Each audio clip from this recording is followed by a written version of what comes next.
What's up guys, I'm randomfrankp, and today we're going to be checking out the brand new release from SteelSeries.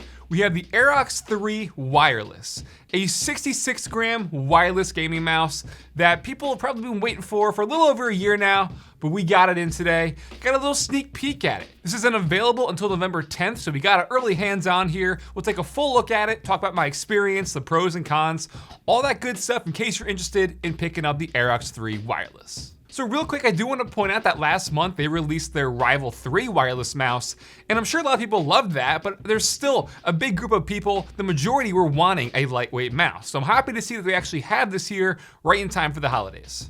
Now, as you can see when you get it out of the box, it is an ambi design with the side buttons being on the left side, so not technically symmetrical and not really for lefties. And then you can see with their honeycomb cutout for the shell, that's how they're gonna cut down a majority of the weight. You can see the holes. The holes are on the top of the shell, the bottom of the shell, and even extends upward a little bit to the left and right clicks. And fans of the Rival 3, which is why I brought it up before, will feel right at home with this because it's pretty much, identical in shape and size. And for the size here, the Aerox 3, it comes in at just under 120 millimeters long, 57 millimeters at the middle grip, 67 millimeters at its widest point at the hips. You got 37.5 millimeters tall at its highest point. The front flare comes in at 13 millimeters, and then up to the scroll wheel is 21.5 millimeters. And for reference, it's not the smallest mouse out there. I kind of categorize it as on the smaller medium side. And for visual reference, it's a little bit shorter than the Viper Ultimate. So for those who thought that was too big, this is gonna be a little bit smaller for you and lighter. So the longtime users of the Rival 3 and now the 3 Wireless are not gonna have an issue transitioning to the Aerox 3 whatsoever. And it also managed to shed over 10 grams. They have it rated at 66 grams. It's around 67 on my scale, but give a gram or two difference for different scales and stuff like that. And also it managed to do so while ditching the AAA batteries that the Rival 3 needed. The battery is integrated here, and it's rated for up to 200 hours, which is definitely one of the best in this, class for the lightweight wireless mouse market. And with the embedded USB-C port, it actually has fast charging. You can get 40 plus hours in just a 15-minute charge. That is gonna give SteelSeries a huge boost in a lot of people's books because people have been asking to have USB-C on mice for a while, and now that it does, and the fact that it also has fast charging is just a big thumbs up. Now that is 200 connected via Bluetooth, but if you were to connect this over the 2.4 gigahertz connection, which we'll talk about, you're expected to get around 80 hours with their default lighting. So you could still have the lighting mode on and still get 80 plus hours. Then flipping it over on the bottom, like I said before, still have the cutouts underneath. And there's a switch for connecting this via two different options. You have the option to connect it over Bluetooth, which is great if you just want to, have it with your notebook real quick while you're out, your Mac, anything like that. Or the 2.4 gigahertz connection, which with the included USB-C dongle lets you, pair this seamlessly to your PC with their Quantum 2.0 wireless technology. Now I like the fact that the dongle itself is USB-C, but I did have a slight issue with my case.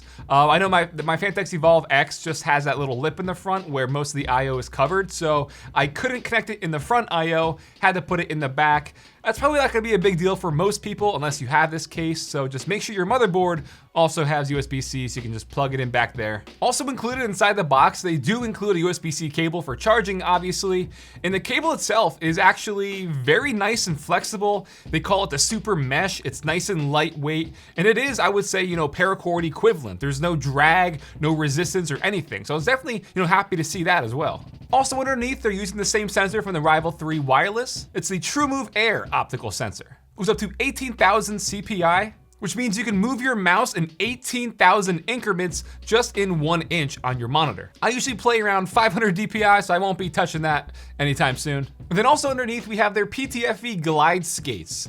Now these are technically, yes, PTFE, but they're not 100% virgin PTFE, which would explain why they're black and not white.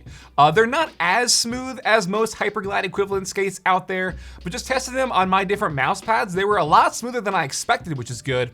Probably due to the fact that they are round, on each of the corner of the mouse. So that roundness is gonna give it just that even stability when you're, gaming and swiping and stuff.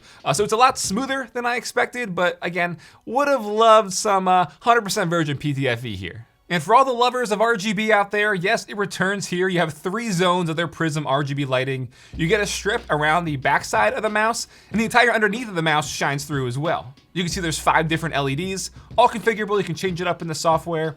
And when you're actually using the mouse and moving it around, the RGB cuts out to, again, help save some battery, but that can be changed if you want to, in the software if you don't want it like that. But no, obviously it's gonna eat up some more battery. Now, even though the cutout is in the shell, one comment I always see in the comment section is about, durability and what happens if you get sweaty palms. Is it gonna fry the PCB? And actually, the Aerox 3 is the first ever gaming mouse that has an IP54 rating. That means it's water resistant, it's protective of dust, oils, dirts, all that. So you're not gonna have to worry about anything getting in here and frying your mouse. Then before we move on, we'll do a sound test of the brand new switches inside. They're actually an upgrade from the Rival 3 wireless. Those are rated for 60 million clicks. These are 80 million. So we'll do a sound test so you can hear that tactility.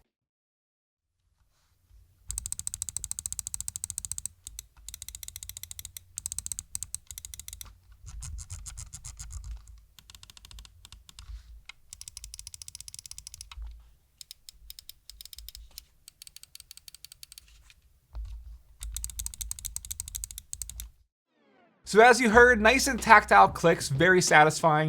And in terms of like a squeak test or like a give test or anything like that, altogether it's very, very solid.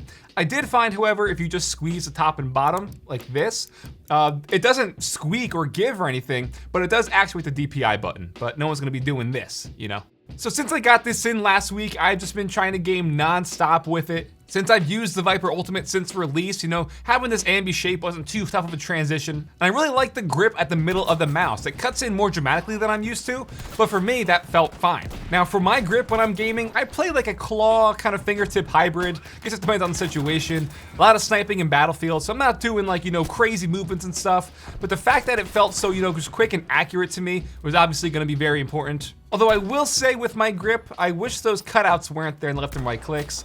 I did find my fingers, kind of being on that for a bit, and it wasn't the most comfortable. And like I said, with the Viper Ultimate, that comes in at around 75 grams. And with this being around 66, 67, the weight is 100% noticeable, like immediately. This feels way lighter than that, even though it's just a matter of, 8 grams or so.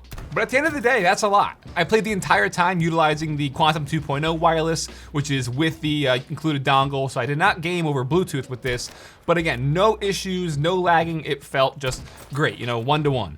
But at the end of the day, I'm just really impressed here because again, I brought it up a few times, but you compare this to something like the Razer Viper Ultimate. That's been one of the top selling lightweight wireless gaming mouse out there for the past year or so. This comes in a little over a year later, but it's cheaper, it's lighter, and it's a little bit smaller. So just for reference, that was $150 when it launched. This comes in at $100. So I'm really liking what they did because you have the Rival 3 wireless, which is, a trusted mouse out there, the trusted sensor, and people love that, but now you're shedding the weight, you're cutting down, and I think a lot of people are gonna start to, not jump ship, but transition to the lightweight gaming market because it's just become, it's the thing now. So I'm happy to see SteelSeries embrace that, push this out right in time for the holidays. And like I said, it's coming out November 10th, so we had this sneak peek today for you. So you'll have to wait, a little over a week if you wanna maybe save up some more money, pick it up then. But yeah, I think they're doing a really, really great job with the Aerox 3 wireless. The one thing that I could possibly say that I would change is, like I said, I wish it didn't really have those cutouts on the left and right clicks, just because with my grip, I found myself my fingertips were sliding back a little bit and they would be on the cutouts. It wasn't too comfortable, but it's not a deal breaker by any means. And all right, guys, that'll wrap it up for our first look at the SteelSeries Aerox 3 wireless. Hope you all enjoyed. And I'll put a link for you in the description down below, and there's a link to actually put there. So as it gets closer to launch, check back. I'll have it down there for you. If you like this video, give it a big thumbs up, show your support. Feel free to follow me on Twitter at randomfrankp. And lastly, if you haven't already, hit that subscribe button. Hope you enjoyed. Have a good day.